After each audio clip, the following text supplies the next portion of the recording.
উদ্বোধন হয়ে গেল বিশ্বের সবথেকে উচ্চতম রেল সেতু চেনাব, যে রেল ব্রিজে রয়েছে কলকাতার ছোঁয়া। হ্যাঁ, এবার এই চেনাবের ওপর দিয়ে ছুটে যাবে শ্রীনগর কাটরা বন্দে ভারত। সম্প্রতি ভারতের প্রধানমন্ত্রী নরেন্দ্র মোদী কাশ্মীরে গিয়ে ভারতের জাতীয় পতাকা উড়িয়ে বিশ্বের সর্বোচ্চ আজ রেল সেতু চেনাবের উদ্বোধন করে এলেন। শোনা যাচ্ছে এই চেনাব ব্রিজ প্যারিসের আইফেল টাওয়ারের থেকেও নাকি ৩৫ মিটার উঁচু। শুধু তাই নয়, ভূমিকম্পেও নাকি এই সেতুর এক ফোঁটাও ক্ষতি হবে না। এবং সবথেকে অবাক করা বিষয় কি জানেন? কোনো বড়সড় বিস্ফোরণ বা নাশকতাতেও এই ব্রিজকে আর এক ফোঁটাও টলাতে পারবে না কেউ। এই বিষয় নিয়ে একটা বিস্তারিত ভিডিও আমি গত বছর করেছিলাম, আপনারা চাইলে আমার ইউটিউব চ্যানেলে গিয়ে দেখতে পারেন। তা যা বলছিলাম, সন্ত্রাস রুখতে এমনই মজবুত করে বানানো হয়েছে রেল সেতুটি, যা তৈরি করতে খরচ হয়েছে ১,৪৮৬ কোটি টাকা। যে সেতুটি ১২০ বছর পরেও নাকি এইরকম ভাবেই অক্ষত থাকবে। জম্মু ও কাশ্মীরের পেহেলগাঁওয়ে জঙ্গি হামলার পর বেশ কিছুদিন কেটে গেলেও পরিস্থিতি এখনো কিছুটা থমথমে। যদিও অপারেশন সিন্দুরের পরে আমরা সকলে কিছুটা হলেও ধাতস্থ হয়েছি। আর এই সময় গোটা দেশের জন্য বড় উপহার চেনাব রেল ব্রিজ।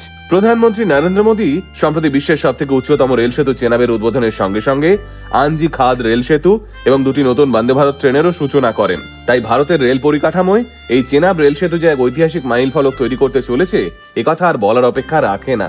ইতিমধ্যেই সরকার এবং নির্মাতারা এই সেতুকে হাল আমলের সবথেকে বড় সিভিল ইঞ্জিনিয়ারিং চ্যালেঞ্জ বলে ঘোষণা করেছেন। আর বাদবাকিদের সঙ্গে সেই চ্যালেঞ্জ নিয়েছিলেন অধ্যাপক ডাক্তার জি মাধবীলতা।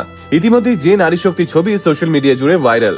বেঙ্গালুরুর ইন্ডিয়ান ইনস্টিটিউট অফ সায়েন্স মানে IISc-র এই অধ্যাপক ডাক্তার জি মাধবীলতা গত ১৭ বছর ধরে চেনাব সেতু প্রকল্পে একজন ভূ প্রযুক্তিগত পরামর্শদাতা হিসেবে তার অক্লান্ত পরিশ্রম আজ গোটা বিশ্বের মাঝে ভারতবর্ষের মাথায় আবারও নতুন পালক জুড়ে দিল।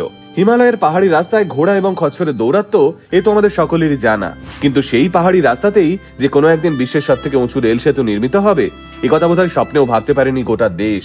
কিন্তু আমাদের ভারতীয় ইঞ্জিনিয়াররা সেই অসম্ভবকেই সম্ভব করে দেখিয়েছেন। আর তাই এই রেল সেতুর সঙ্গে আজীবন জুড়ে থাকবে ভারতীয় ইঞ্জিনিয়ারদের দুঃসাহসিক অভিযান।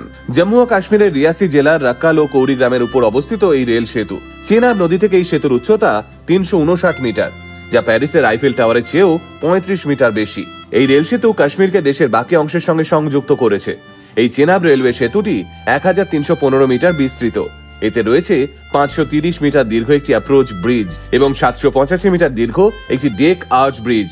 হিন্দুস্তান টাইমসের প্রতিবেদন অনুযায়ী এই সেতুতে এইচ বিমের উপরই বসেছে রেল লাইন, আর এই বিমগুলো যাচ্ছে খোদ কলকাতা থেকে। এই রেল সেতু তৈরির সঙ্গে সরাসরি যুক্ত ছিল ভারতীয় এবং ইন্টারন্যাশনাল বিভিন্ন টিমস, যেমন অ্যাফকনস, VSL India, IIT Delhi, IISc Bangalore, DRDO এবং জার্মানি ও ফিনল্যান্ড। এছাড়াও সবচেয়ে উল্লেখযোগ্য বিষয়, এই রেল সেতুটি নির্মাণে ঘোড়া এবং খচ্চরের অবদানও অনস্বীকার্য। এই সেতুটি তৈরি করতে ২৮,৬৬০ মেট্রিক টন ইস্পাত লেগেছে। শোনা যাচ্ছে ঘন্টায় ১০০ কিলোমিটার বেগে ট্রেন চলতে পারবে এই সেতুটির ওপর দিয়ে। এছাড়াও এই রেল সেতুর ইস্পাত কাঠামোটি ৪০ ডিগ্রি গরম আবহাওয়াও সহ্য করার ক্ষমতা রাখে। শুধু তাই নয়, -20 ডিগ্রিতেও এই রেল সেতুর কোনো ক্ষতি হবে না। এছাড়াও ঘন্টায় ২৬৬ কিলোমিটার পর্যন্ত বাতাসের গতিও সহ্য করবার মতো মজবুত এই রেল সেতুর কাঠামো। এছাড়াও সেদিন চেনাব রেল ব্রিজের সঙ্গে সঙ্গে ভারতের প্রধানমন্ত্রীর হাত ধরে উদ্বোধন হয়ে গেল জম্মু ও কাশ্মীরের রিয়াসি জেলায় অবস্থিত ভারতের প্রথম কেবল স্টেড রেল ব্রিজেরও, অর্থাৎ তারের উপর ঝুলন্ত রেল সেতু, যার নাম আঞ্জি খাদ সেতু। এই আঞ্জি সেতু উধামপুর, শ্রীনগর, বারামুল্লা রেল লিঙ্কের অন্যতম অংশ। শুনলে অবাক হবেন, এই আঞ্জি সেতু মাত্র একটি স্তম্ভের উপর দাঁড়িয়ে রয়েছে। বলাই বাহুল্য, এই সেতুটি কার্যত পাহাড়ের গায়ে ঝুলে রয়েছে, আর তার উপর দিয়েই নাকি রীতিমতো ১০০ কিলোমিটার গতিবেগে ছুটতে পারবে ট্রেন। বর্তমানে কাশ্মীরের শোভা যে আরো দ্বিগুণ হয়ে উঠল, একথা বলার অপেক্ষা রাখে না। ভারতের প্রধানমন্ত্রীর মতে এই চেনাব রেল সেতু এবং সদ্য উদ্বোধন হওয়া নতুন প্রকল্পগুলি কাশ্মীরের গতিশীলতা পরিবর্তন করবে, তাদের জীবনে সমৃদ্ধি আনবে এবং কাশ্মীরের জনগণের জীবনযাত্রার মান আরো উন্নত হবে। আপনার কি মতামত এই বিষয়ে? আমাদের কমেন্ট করে জানাতে ভুলবেন না কিন্তু।